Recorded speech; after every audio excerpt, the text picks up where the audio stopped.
Okay, question number 1. The magnetized needle is oscillating on a string about a vertical axis on a horizontal magnetic field B. So there is a magnetic field B here. There is a needle here, and there is a string that is connected to this. So this needle is now given an oscillation. So what you do is you just make this needle turn it like this, and as a result of it, it starts oscillating like this. The time for 10 oscillations recorded for different values of B. Okay. Now then the graph shows the variation at B of the time for 10 oscillations together with the uncertainties in time measurements. There is a graph, there is a graph. Okay, so along the y-axis, you have time for 10 oscillations. Along the x-axis, it is the magnetic field. So when you vary the magnetic field, what happened to the 10 oscillations? That's what is the question. The uncertainty in B is negligible. Okay. Now what is the next question? So draw on the graph the line of best fit for the data. So when you say about the line of best fit, do not always assume it should be a straight line. Okay, it can also be a curved path, but you should see to it that it should be able to pass through all the error bars or through the midpoints. It need not be even the midpoints, it should be able to pass through all the error bars. So therefore what you need to do is, let me start from this error bar and then from this midpoint, and then I draw a smooth line like this.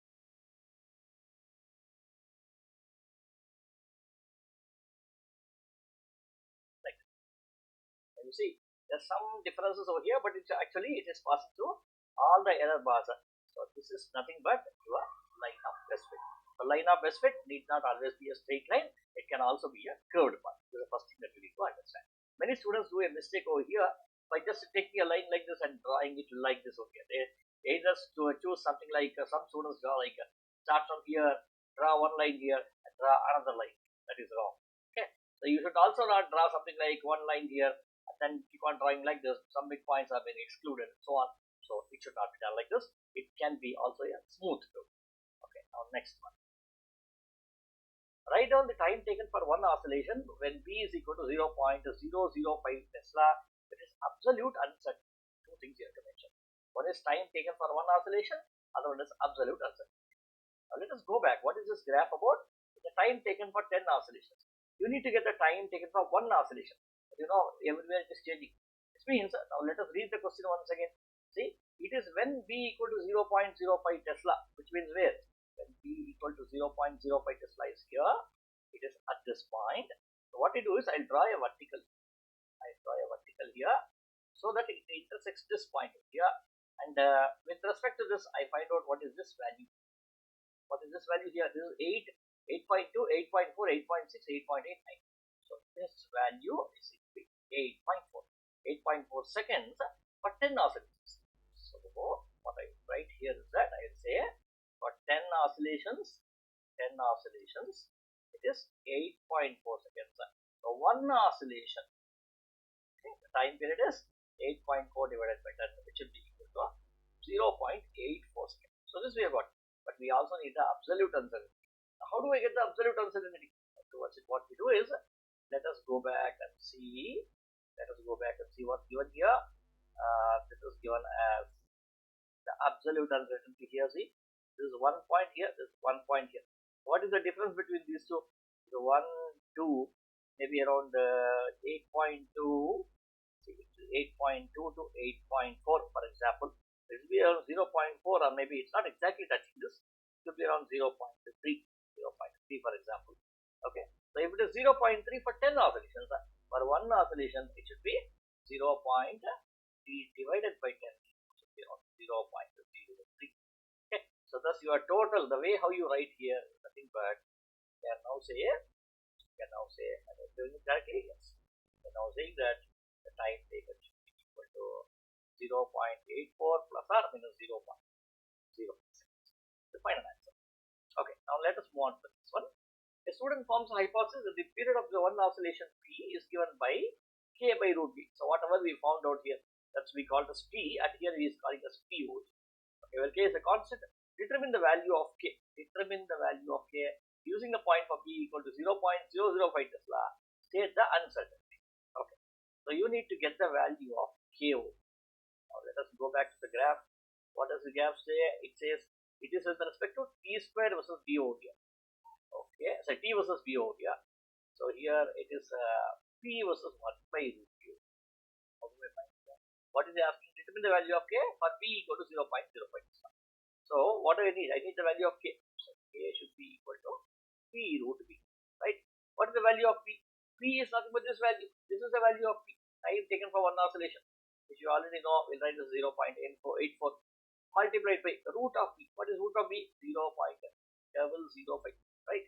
When I substitute all the answers, I get the value of k is equal to point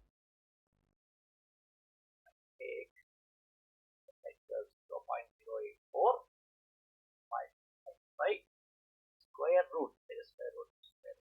Here. Oh my god, it makes a mistake. I don't think first I take square root 0.005.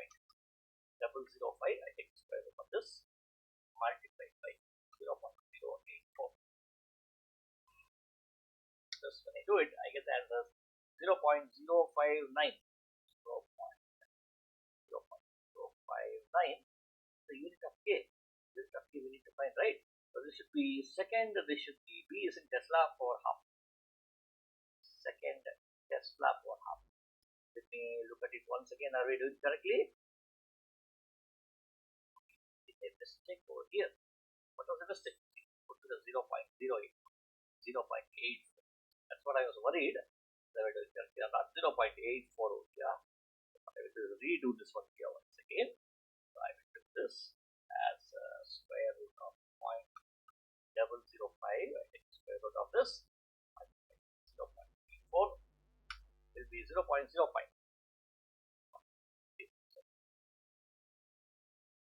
Yeah, 0.05. Here I did it correctly. There I substituted it. Okay. Now this is what we have got. Uncertainty is asking. How do I find uncertainty?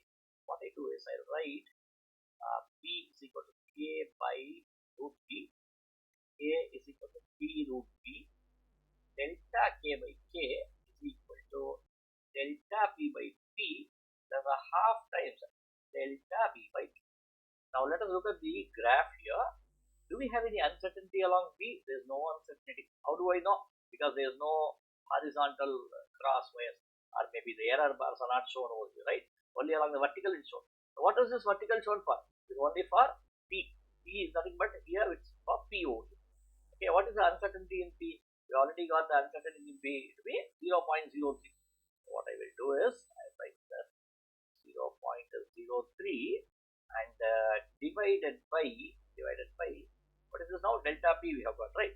Delta p and p. What's the value of p?